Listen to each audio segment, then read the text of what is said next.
The other day I sat down and I streamed Star Wars Battlefront the Classic Collection. I was playing on Xbox Series X, and this should have been a slam dunk for Aspyr. I know that when it comes to messing with games, remastering, changing things, sometimes you're going to hit issues. There's going to be small problems. Unfortunately, at least as of a few days after launch still, this game is marred by audio glitches, one of which almost blew my eardrums out, which I'll show you in a little bit. I'll turn it down for sure. Also connection issues, hitbox issues, glitches that weren't even present in the original games, and of course a weird acceleration with the controls when you're aiming that makes the sensitivity very, very odd in both games. Star Wars Battlefront 1 in this collection is far more stable. 2 is still playable, but there's just really nothing that makes me want to play this over the original release, especially with all these issues, which we're going to get into. It's so weird though, because obviously Aspyr has done a great job on a lot of Star Wars games in the past, porting them to modern hardware, and of course as well, a team at Aspyr recently did a really, really good job with the Tomb Raider remasters. So I really don't understand what happened here. It's just very disheartening, and it's another in a long list of Battlefront tragedies that is just destroying this brand over time, and honestly I think just making people not care going forward. Now, once it came to Star Wars Knights of the Old Republic 2 on the Nintendo Switch, there was a whole snafu around that, a whole debacle, if you will, of tomfoolery and shenanigans, where everyone was basically promised the Sith Lords Content Restored mod as a DLC pack that they would be able to get later on to restore a lot of this unused content, this cut content from the game. And the game launched with Knights of the Old Republic 2. It was broken. It was just a complete mess on the Switch. And of course, that DLC pack never came, with supposedly the reason being an unnamed party protesting to it. Who knows what that means? But even if we let that one go, the fact that it launched broken was still really pathetic. When Star Wars Battlefront was coming out, I kind of wanted to give them a second chance. I was hoping, okay, well, these games have been out for decades. You know, they have had a lot of time to look at the code of this game. People, you know, amateurs have been making mods for these games. And when I say amateurs, I mean that nicely. I just mean people who are much smarter than me, who make game content, but they're not being paid by a big company. They're basically home game designers. They are modders. They're able to make all kinds of great stuff for Star Wars Battlefront. So when taking a look at the question, is Star Wars Battlefront the Classic Collection worth buying, I thought this would be a slam dunk, a walk in the park, easy peasy. Of course it is, right? No, not really at all. Now, this might be something that's fixed later, and maybe I'll talk about it again if it is, but I'm really, really tired of games launching busted to all hell, being overpriced while we're at it as well. I mean, it already shouldn't have been this much money, even if it was working perfectly at $35 US where I live. And then, of course, after that, maybe being fixed later. Even if it is, it's so annoying that this at launch is just a joke. I'm going to hop further into the actual detailed review about it and talking about what is wrong with these games. Before I get further into that though, I did have a question of the day, which is, what is your favorite Star Wars game? I'm genuinely curious. Do you have a favorite Star Wars game? It doesn't have to be Battlefront. Let me know. And also, we do have a Fortnite creator code DJAY123, which goes to help support this channel. And we have our own store with all new resin, comic book, and manga repurposed items up. These are recycled. They're awesome. I'll talk more about them at the end of the video. But back to Star Wars Battlefront Classic Collection, because this is something that when it launched, I think most people were expecting would be good. And unfortunately, on pretty much every platform, it has a lot of issues. Now, here's the thing. I am playing this game on Xbox Series X. And when I say playing, I mean that very loosely, because holy cow, is it a mixed bag. There are certainly things that are good in this. For example, they added the hero assault mode to every single map, pretty much every ground map. So if you don't know what that is, it was the classic mode where you could play as the heroes. You could play as people like Obi-Wan, Luke, obviously Han Solo, etc. And you'd be on one team, and then you'd have another team where you'd fight against the villains, guys like Grievous, Darth Maul, Vader, Sidious, etc. That's awesome. That was one of the things that when they announced that, I was hyped for. And also, they added in the DLC, like content exclusive packs to all platforms. So So for example, in the past, you could only play as Ventress and Kit Fisto on the Xbox, at least officially, right? Out of Xbox and PlayStation, I mean. But now, if you're on a PlayStation, you're on Nintendo Switch, whatever, you get access to those characters. So those were things I was thinking, wow, that's great. That's added value for a lot of people. A lot of people are gonna love this. This is gonna be a great thing, and it's awesome. Plus, they also added multiplayer support back, because if you go to play the classic games, at least on Xbox Live, you get the message that Xbox Live features have ended for this game, that they're no longer available for that product. So you're not able to play that. Now, that said, this is a disaster on PC. On Xbox Series X, it has a lot of problems, but I want to take just a moment to talk about PC.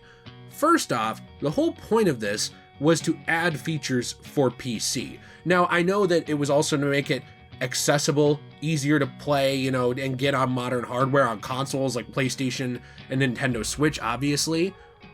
I understand that, but I'm saying that when it comes to PC, people already had access to that. Same with Xbox Series X, S, and Xbox One. It was already on there for $9.99 per game, so $20 total.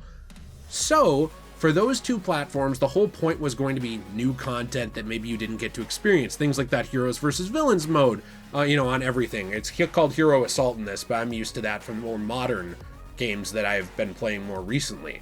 Also, obviously, that DLC content and the restored multiplayer servers and connections. Those were things that were getting people on PC and Xbox hyped. On the other platforms, it was your first chance to play it in a lot of years, unless you had a PlayStation 2, a backwards compatible PlayStation 3, when it comes to the PS2, that old model, or of course, an Xbox or PC. None of that new content worked right.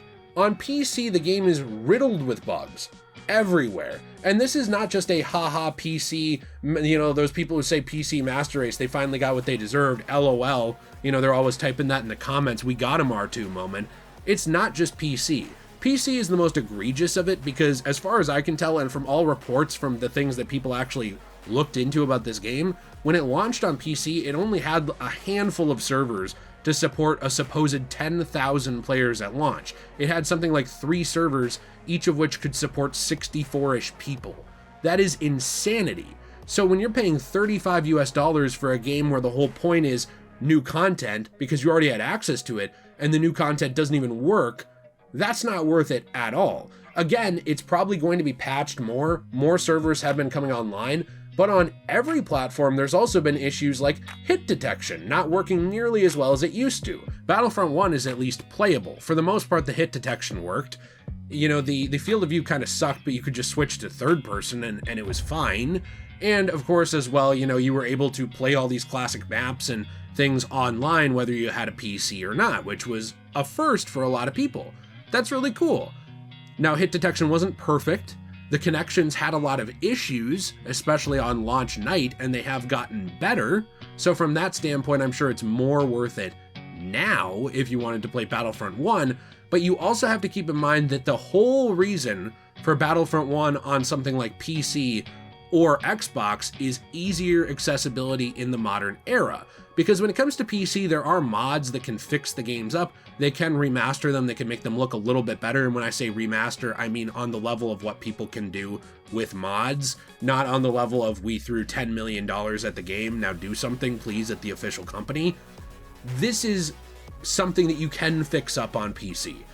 I've had my issues with PC Star Wars Battlefront, with mods working right, with me not being smart enough to get controller support to always work correctly, with having to tinker with settings a lot despite having a good computer.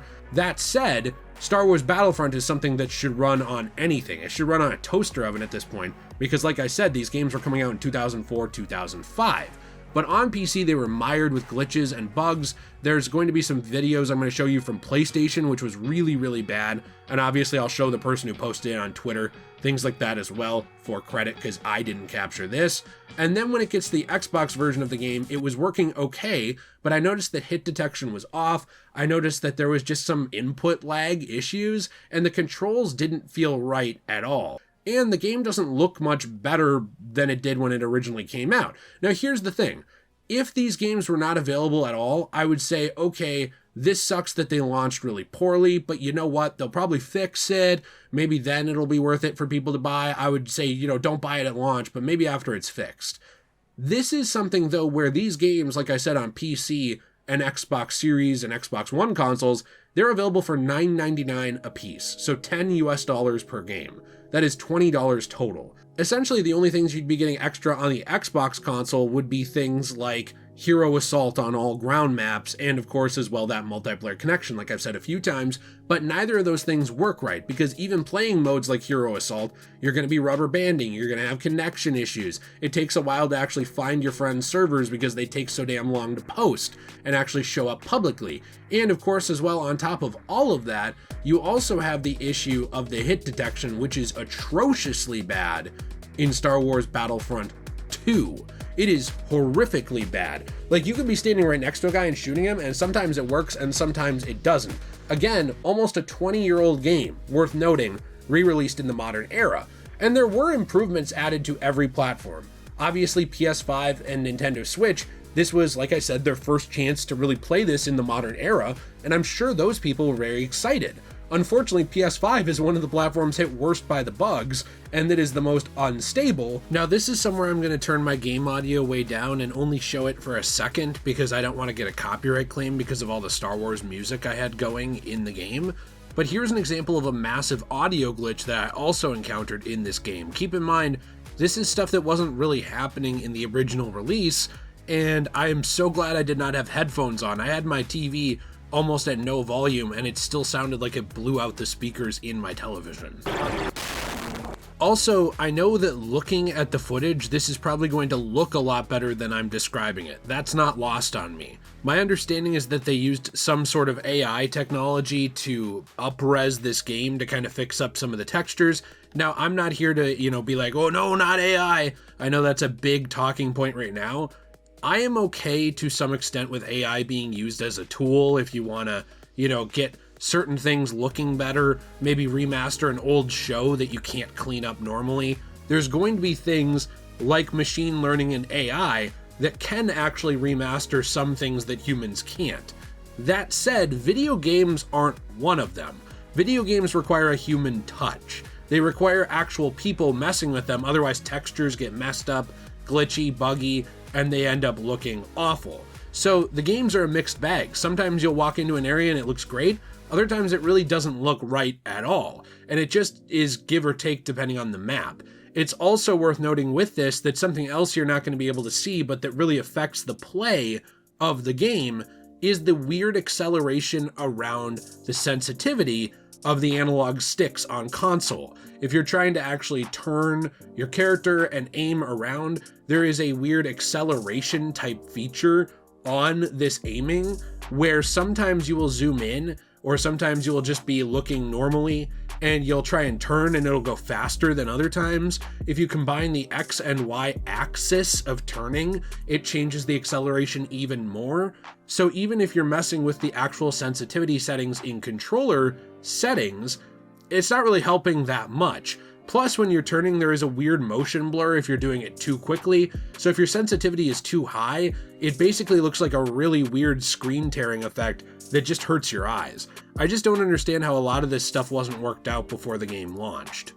And Nintendo Switch, while it's working probably the best, a lot of people are reporting issues actually finding any matches and finding players to play with. It works for some, not for others at all. So we're left with this broken, glitchy mess of a collection that, like I said several times, the whole point was essentially to bring back multiplayer or make it accessible on some platforms that it wasn't accessible on at all, and instead they got a broken, buggy, glitchy mess of a collection that is unfortunately not worth buying at all as of right now. Now here's the thing, I am not saying that it's acceptable when games come out broken and get fixed. That said, I personally would rather, instead of a game getting abandoned, it get better. I would rather have the No Man's Skies. I would rather have, things like Cyberpunk. I think that's an example of a game that came out really bad, just really bare bones and meh, and now it's a very good game. I'd rather have games go through that growth than never get better. But I don't think anybody should support that at launch. Like, I don't think we should buy games for the hope that they will get better. The catch-22 is if nobody buys it, they'll never improve it. They'll just abandon it, say nobody liked it, F off, too bad. They shouldn't do that. I think they have a moral obligation when they release a broken product to fix it, but it doesn't actually seem like anybody else feels that way in the games industry.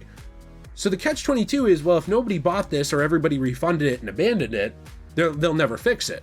But also, you shouldn't have to pay to be a beta tester to get a 20-year-old game to get fixed in the modern day. That makes no sense at all. It's just ridiculous to me. There's so many problems with this. Aspyr gave like the most lazy response ever, basically just saying thanks for reporting bugs, we're gonna work on it, we're gonna try and do better. Big deal? Like, the damage is already done. And, you know, this is so sad because Star Wars Battlefront has had so many problems with launches. It didn't used to have these problems. You know, it used to be something where a Star Wars Battlefront game came out and it was exciting. Even the PSP games, they had their problems, but it was still exciting to get these Star Wars Battlefront spin-offs. But nowadays, you know, you get EA doing it with Battlefront 1 and it was bare bones without much content until way later on. You have Star Wars Battlefront 2, the same thing happened, of course. And then finally you get this re-release that people were excited for to go back to these games from when they were younger, and some people who never got to play these games, especially if they don't have older hardware or a PC, which some people either can't afford, don't have the space for, whatever. So they were excited to be able to play this now. And they don't even get to because they're playing a broken, buggy, glitchy version of it for $35 US, at least where I live. I have no idea how much it is other places, but holy cow, that's a lot of money for something that doesn't work right. I don't know. I don't even know if I can get a refund at this point because I played the game too much in order to make a, you know, is it worth buying on? But I'll have to see if I can. So anyways, if you enjoyed today's video, please let me know in the comments down below. Like I said, what's your favorite Star Wars game? If you want to help support the channel, we have our Fortnite code I'll flash here. And then of course, as well, we have our own store, cosmobunny.shop. Now this is a store where we take comic book and manga pieces from basically stores that aren't able to sell them because they're damaged. We take some of the pages, we turn them into really cool art for your home, things that have a purpose, things like coasters, keychains. We have things as well, like we're starting to do light cover switches very soon. So covers for the light switches, I should say. My wife Jill also does trays, and by the way, she does handmade, hand-beaded jewelry over here. So if you have anyone in your family, a birthday coming up, you know, obviously any kind of celebration you want, all these things go to help support the channel, and I'm hoping that that business continues to grow over time because it's something that really helps us out and we love doing together. So my final verdict, don't buy this. Maybe in, you know, 6 months, it's all fixed up and it's on sale for $15 and it's worth your time. I have no idea, but right now, holy cow, is it a mess. It's just so sad because I grew up playing these games and this is such a bad look. Have a fantastic day, and as always, everyone, stay shway.